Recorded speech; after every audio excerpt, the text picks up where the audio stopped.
Le temps du sablier. Chapitre 1. Le consortium temporel. Le consortium temporel. Une organisation si ancienne que son origine se perdait dans les échos même du temps qu'elle prétendait réguler. Aux yeux de tous, elle incarnait l'ordre absolu, la garantie d'une stabilité irrévocable qui faisait obstacle aux dérives du chaos. L'histoire humaine n'était plus qu'un immense tableau sous verre, figé, dans lequel seules de légères corrections, des ajustements fins étaient autorisés.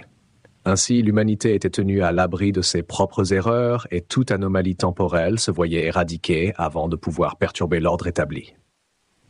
Sorian Vell, agent temporel de rang élevé, n'ignorait pas les zones d'ombre du consortium. À 50 ans, il en avait vu plus que de raison. Ce n'était pas pour rien qu'il était parmi les rares à être assigné aux missions d'altération critique. Celles qui concernaient des périodes historiquement ambiguës, des époques où la chronologie officielle devenait incertaine. Sorian avait souvent réfléchi à ce paradoxe. Comment pouvait-on s'attacher à préserver un passé qui semblait insaisissable, constamment remodelé par les manœuvres secrètes du consortium? Pourtant, malgré ses doutes, il était resté fidèle à sa tâche, convaincu que peut-être son travail avait un sens. Jusqu'à aujourd'hui. Lorsque son superviseur Torm Lyall le convoqua pour une mission dans l'ère proto-pentale, il sentit une inquiétude inhabituelle dans le regard froid de Lyall, dissimulé sous une façade de rigueur. En entrant dans le bureau, Sorian remarqua les plis nerveux qui trahissaient l'angoisse de son supérieur.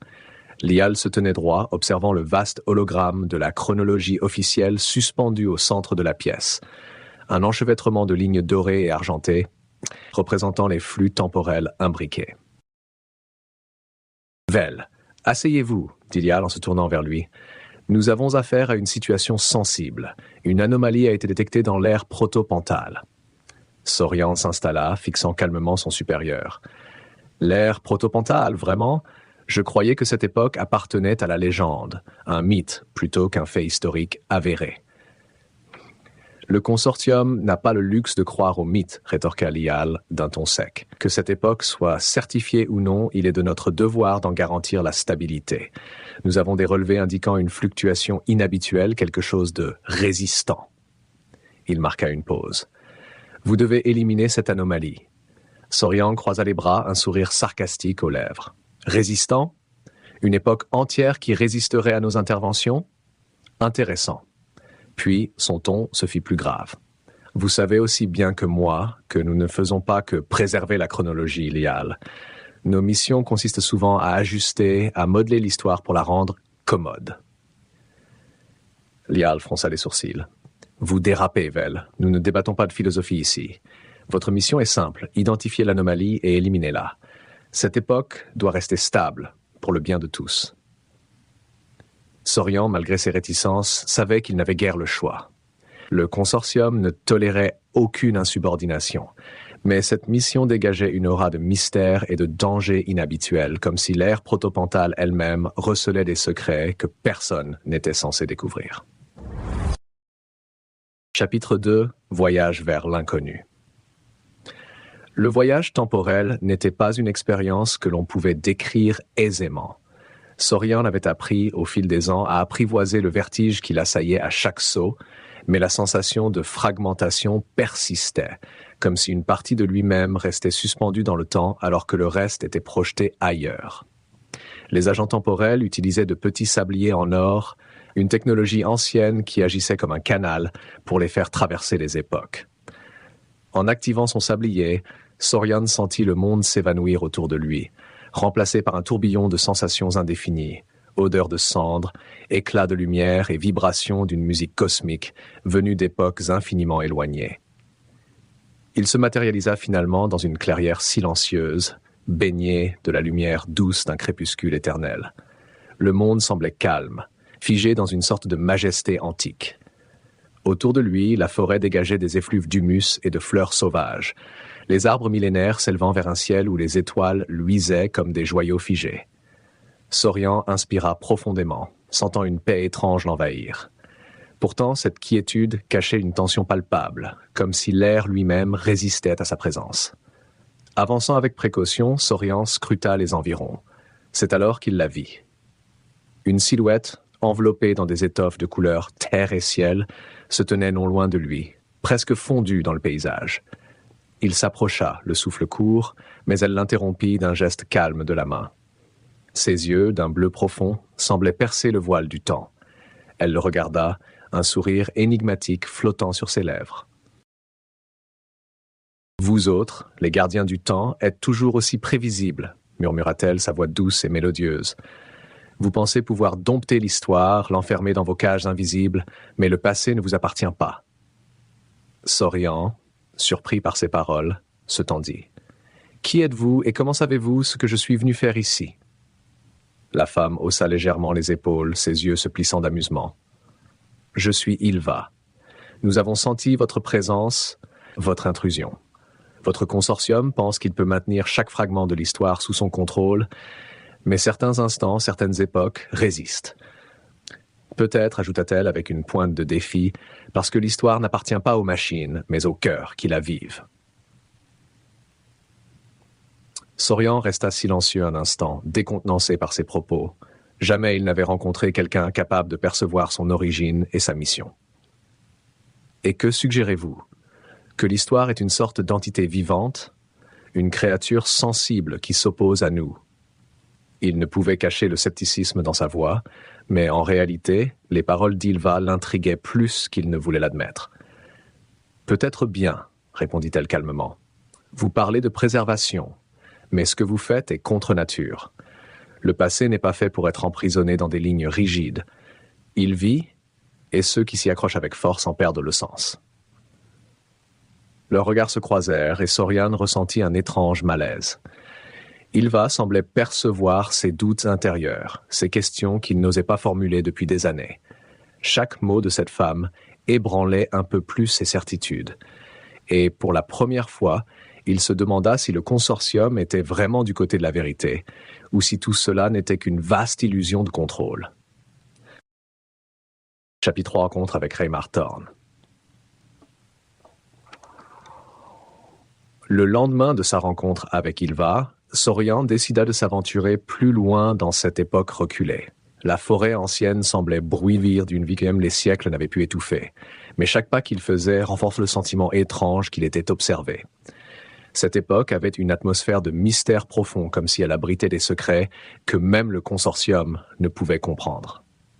En marchant vers une vallée, il remarqua quelque chose d'inattendu. Des marques sur les arbres, gravées avec une précision qui ne pouvait être le fruit d'une main primitive. En s'approchant, il réalisa que ces symboles appartenaient au code temporel du consortium, un système complexe de glyphes utilisé pour indiquer la présence d'équipements avancés dissimulés dans le passé. Sorian se figea, son esprit travaillant à toute allure. Qui d'autre du consortium serait ici, et pourquoi ? Une mission d'éradication d'anomalies n'aurait normalement pas justifié la présence d'un autre agent. Alors qu'il examinait les gravures, une voix derrière lui le fit sursauter. « Tu es perspicace, Sorian, je savais que tu comprendrais. » Il se retourna pour découvrir un homme mince, vêtu d'une combinaison de voyage temporel sombre, son visage étrangement calme malgré le contexte. C'était Raymar Thorn, un agent dont il avait entendu parler, mais qu'il n'avait encore jamais rencontré. Thorn était connu pour ses méthodes rigides et sa loyauté indéfectible envers le consortium, parfois au prix de toute compassion humaine. « Thorn, qu'est-ce que tu fais ici ?» demanda Sorian, tentant de dissimuler son inquiétude. Raymar sourit, un sourire glacé. « La même chose que toi, Sorian, préserver la chronologie, ou plutôt la façonner. » Sorian sentit un frisson parcourir son dos. « La façonner ?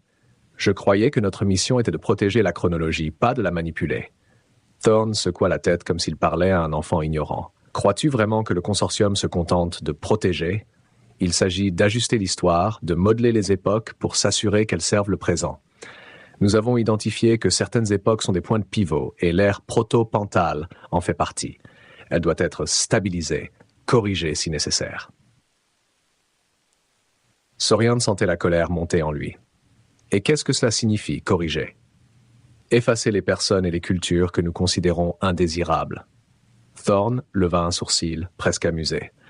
Si certains sacrifices sont nécessaires pour garantir un avenir stable, alors oui. Nous devons simplifier la chronologie, éviter les bifurcations inutiles qui pourraient compromettre notre monde. Le ton détaché de Thorn glaça Sorian. Pour Thorn, le temps était une ressource à exploiter, un matériau à sculpter pour la seule gloire du consortium. Il prit conscience qu'il était peut-être le seul à s'inquiéter des vies humaines que cette manipulation impliquerait. « J'ai rencontré quelqu'un », dit Sorian avec hésitation, pensant à Ylva. « Une femme de cette époque, elle semble connaître des choses qu'elle ne devrait pas savoir. » Thorn haussa les épaules. « C'est probablement une anomalie, quelque chose qui pourrait menacer notre ligne temporelle. Si elle en sait trop, élimine-la. » Sorian resta silencieux, horrifié. Thorn parlait d'Ylva comme d'une simple variable qu'on pourrait supprimer d'une équation. Mais en repensant aux paroles d'Ylva, il ressentit un conflit profond. Peut-être que son rôle d'agent temporel n'était pas de préserver, mais de libérer l'histoire de l'influence du consortium. Chapitre 4. Le plan de libération. Sorian retourna dans la forêt, ses pensées en ébullition. Sa confrontation avec Thorn avait laissé en lui un sentiment de révolte intense et il se rendit compte qu'il devait faire un choix. Il savait que toute forme de désobéissance risquait de le condamner, mais il ne pouvait plus ignorer ce qu'il avait découvert. Cette époque, ce passé lointain, avait une beauté brute, une vie qui défiait les manipulations du consortium. Son devoir lui semblait soudain vide de sens. Il retrouva Ylva près d'un cours d'eau scintillant, là où ils s'étaient rencontrés la veille. Elle était assise sur une pierre, les yeux fermés, comme si elle l'attendait, devinant son retour. À sa vue, elle sourit, un sourire triste qui paraissait lire jusqu'au fond de ses pensées. « Tu es revenu, » murmura-t-elle. « Le guerrier du temps est prêt à trahir son propre camp alors ?» Sorian hocha la tête. « Ce que le consortium fait est contre nature. Il transforme l'histoire en une cage dorée. Je ne peux plus servir cet ordre. » Ylva l'observa un moment, en silence, puis elle se leva. « Si tu choisis de libérer cette époque, cela ne sera pas sans conséquence. Le consortium te pourchassera et tu pourrais perdre bien plus que ta place. » Sorian s'approcha, ses yeux brillants de détermination. « Je suis prêt. Aide-moi, Ylva. » Elle posa sa main sur son bras, comme pour le rassurer, puis elle lui montra un endroit plus loin dans la forêt, où un ensemble de pierres anciennes s'alignait en un cercle parfait. Ces pierres sont les piliers de notre mémoire, du flux qui lie chaque instant. En perturbant leur harmonie, tu déconnecteras cette époque du consortium. Mais cela rendra cette époque imprévisible, sauvage. Sorian savait que ce qu'il s'apprêtait à faire pouvait non seulement rompre le lien entre cette époque et le présent, mais aussi rendre la chronologie entière instable. Pourtant, une conviction nouvelle brûlait en lui. Si chaque époque avait une âme, comme le croyait Ylva, alors elle méritait d'être libre. Avec l'aide d'Ylva, il commença à ajuster les pierres, créant des interférences subtiles mais puissantes dans le tissu du temps. Ils passèrent plusieurs heures à modifier les configurations, perturbant les lignes temporelles que le consortium utilisait pour surveiller cette époque. À chaque ajustement, une onde de choc imperceptible se propageait, comme une onde dans un étang, repoussant le contrôle du consortium. Le passé redevenait imprévisible, libéré du carcan que des siècles de surveillance avaient imposé. « Es-tu certain ?» demanda Ylva une dernière fois, ses yeux emplis de gravité. « Une fois que cela sera fait, il n'y aura pas de retour en arrière. » Sorian acquiesça, son regard déterminé. « Le temps appartient à ceux qui le vivent, pas à ceux qui veulent le manipuler. » Dans un ultime geste, Sorian activa les pierres, créant un vortex de lumière et de couleurs autour d'eux. Une énergie intense les enveloppa, et il sentit la chronologie s'étirer, se fragmenter, échappant à l'emprise du consortium. Tandis que la réalité semblait vibrer autour d'eux, Sorian comprit qu'il venait de franchir un point de non-retour. Chapitre 5. Le retour au présent et les répercussions. Le vortex de lumière se dissipa lentement autour de Sorian. Debout au centre du cercle de pierre, il sentit l'atmosphère de l'époque protopentale se relâcher, comme un dernier soupir. Ylva l'observa, ses yeux brillants de gratitude et d'une étrange tristesse, avant de disparaître dans l'ombre, emporté par le flux du temps qui s'effritait. D'un mouvement assuré, Sorian actionna son sablier et la réalité se déroba sous ses pieds. Le retour au présent était toujours une épreuve. un passage abrupt d'un monde archaïque et libre à une époque contrôlée et scrupuleusement ordonnée. Pourtant, cette fois-ci, quelque chose était différent. Il ressentit une dissonance, comme si les structures rigides de son monde étaient devenues fragiles, incertaines. C'était le prix de son acte de rébellion. Le consortium n'aurait plus de prise sur cette époque libérée, Mboba, mais l'impact de cette altération allait se propager au-delà de ce qu'il avait imaginé. À peine eut-il émergé dans son époque qu'il fut accueilli par une équipe de surveillants du consortium.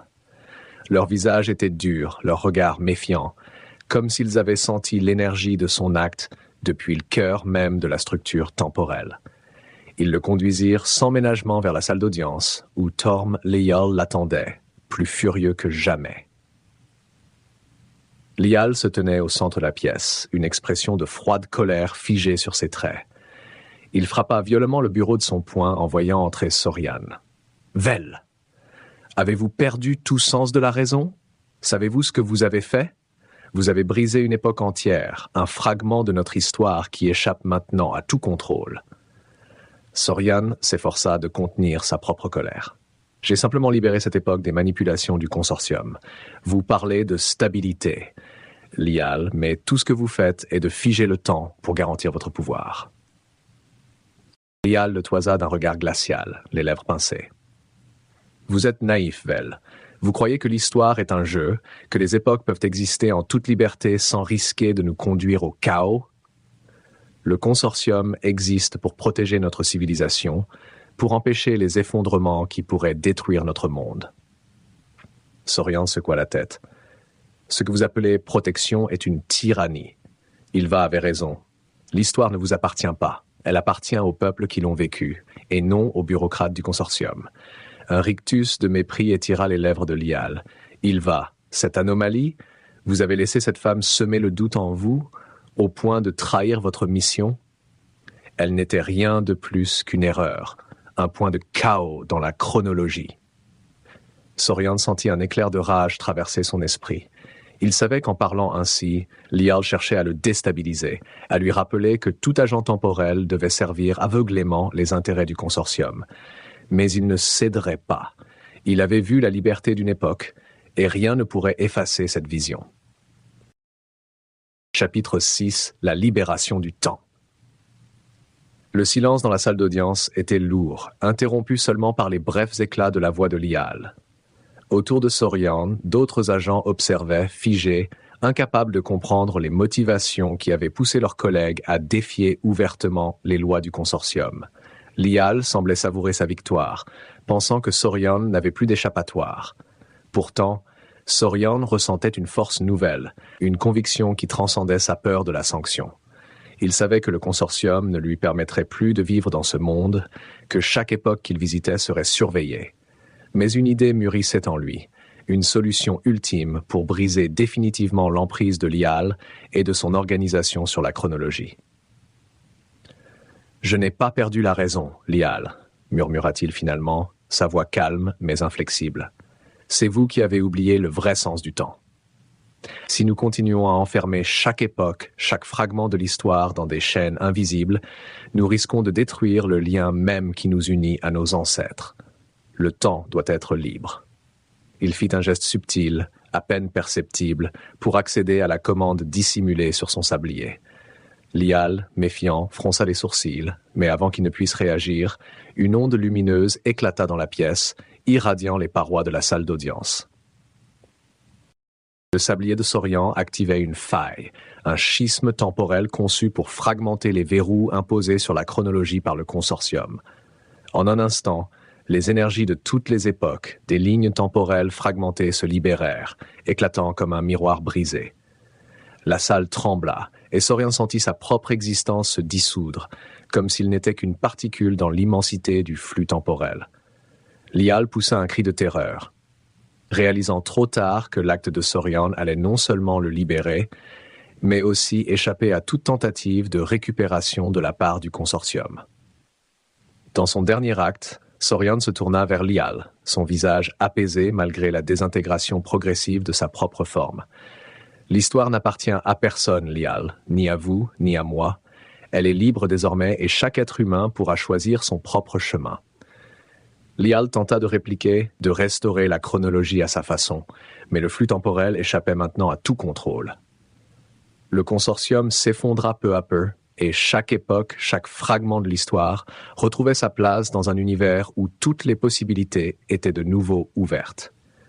Les images de Sorian, de Lial et des autres agents disparurent, engloutis dans une mer infinie de possibilités temporelles.